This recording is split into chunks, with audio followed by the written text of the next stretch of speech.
नमस्कार। देखो अभी आईवीएफ की बात चल रही है। आईवीएफ का फर्स्ट बेबी बॉर्न हुआ था 1978 में यूके में। तो आज 44-45 इयर्स हो गए हैं इस बात को।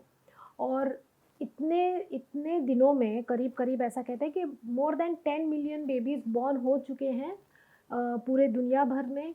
और आईवीएफ बहुत पॉपुलर ट्रीटमेंट हो रहा है। आईवीएफ में वैसे तो बहुत बदलाव आए हैं, मतलब नई नई खोज हुई है, नई रिसर्च हुई है, प्रोटोकॉल्स चेंज हुए हैं। तो मैं मानती हूँ कि सबसे एक इम्पॉर्टेंट डिस्कवरी जो थी, जो था विट्रिफिकेशन या freezing, freezing of the embryos. इस रिसर्च से, इस डिस्कवरी से जो आईवीएफ में बदलाव आए हैं वो बहुत ही इम्प्रूव हो गया result because of vitrification and freezing. इसलिए मैं चाहती थी कि आज मैं आपको फ्रीजिंग के बारे में या एम्ब्रियो फ्रीजिंग, oocyte फ्रीजिंग, इसके बारे में, ये होता क्या है, फ्रीजिंग होता क्या है, विट्रिफिकेशन, इसके बारे में बात करूं। मैं हूं doctor Vaishali Chaudhary from mom story by Sahyadri hospital Pune से। और मैं आईवीएफ फर्टिलिटी स्पेशलिस्ट और ऑब्स्टेट्रिशियन गायनेकोलॉजिस्ट ऐसे काम कर रही हूँ। लास्ट ऑलमोस्ट 30 इयर्स हो गए और मैंने बहुत बदलाव आईवीएफ में देखे हैं। तो फ्रीजिंग के बारे में आज हम बात करेंगे।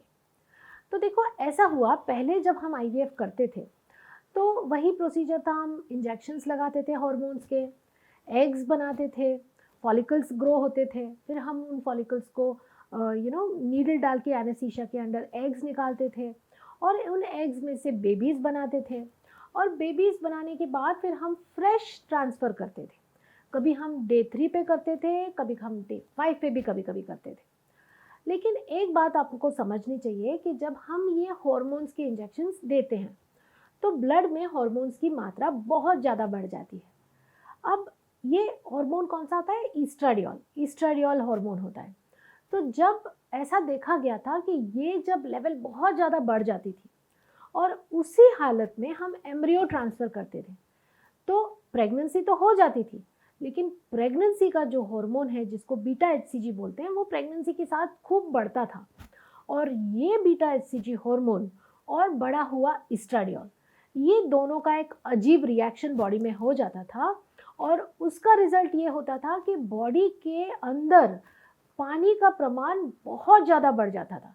मतलब सेल्स के अंदर का पानी बाहर निकलता था और वो बॉडी कैविटीज़ में, फिर लंग्स में, पेट में जम जाता था।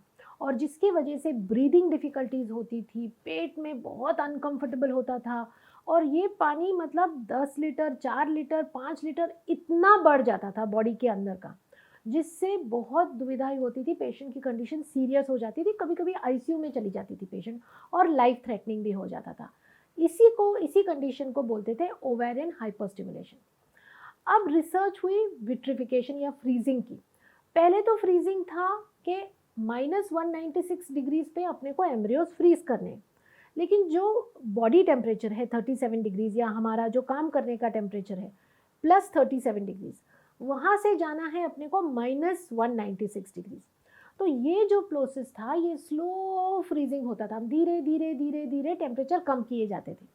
अब इसमें होता क्या था कि जो सेल के अंदर पानी होता है, आपको तो पता है सेल के अंदर बहुत सारा पानी होता है, वैसे ही एग के अंदर, एम्ब्रियो के अंदर पानी होता है। तो जैसे ही फ्रीजिंग 0 डिग्रीज के नीचे जाता था तो ये पानी बन जाता था आइस, बर्फ़ बन जाता है इस पानी का। और ये फ्रीज तो हो जाते थे, लेकिन जब हम उनको थॉ करते थे और वापस टेम्परेचर 37 डिग्रीज पे लाते थे तो ये जो आइस था ये ब्रेक हो जाता था। इसको हम आइसिकल्स बोलते थे। तो सेल के अंदर ये डिस्ट्रक्शन कर जाता था, सेल्स के अदर ऑर्गन्स, जो ऑर्गेनेल्स हैं, उनको डिस्ट्रॉय कर जाता था। तो इसलिए रिजल्ट स्लो फ्रीजिंग के हमको इतने अच्छे नहीं मिल रहे थे। फिर आया डिस्कवरी फ्लैश फ्रीजिंग या वेरी फास्ट फ्रीजिंग। तो विट्रिफिकेशन का क्या मतलब है कि आइस बनने ही नहीं देना है अपने को। सेल्स के अंदर का जो पानी है वो आइस बनने के पहले उसको पूरा विट्रीफाई कर दो। तो ये rapid freezing with in few seconds उस एम्ब्रियो को 37 डिग्री से लेके -196 डिग्री पे fast with in few seconds, less than 1 minute में हमको लेके जाना है। तो आइस बनता ही नहीं था।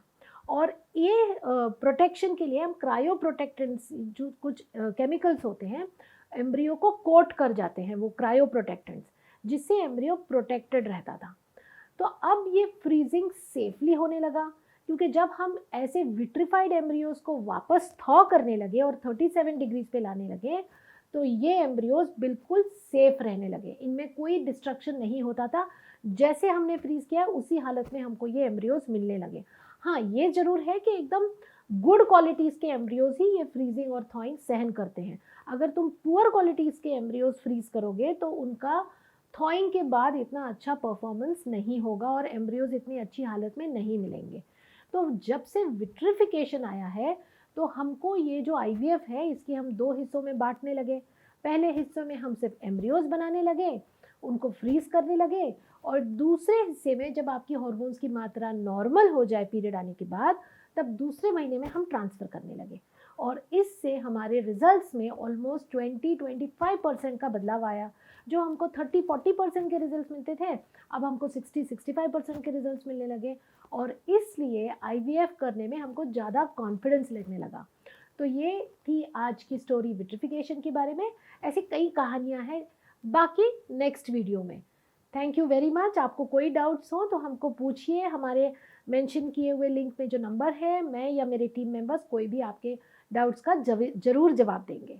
Okay, thank you very much.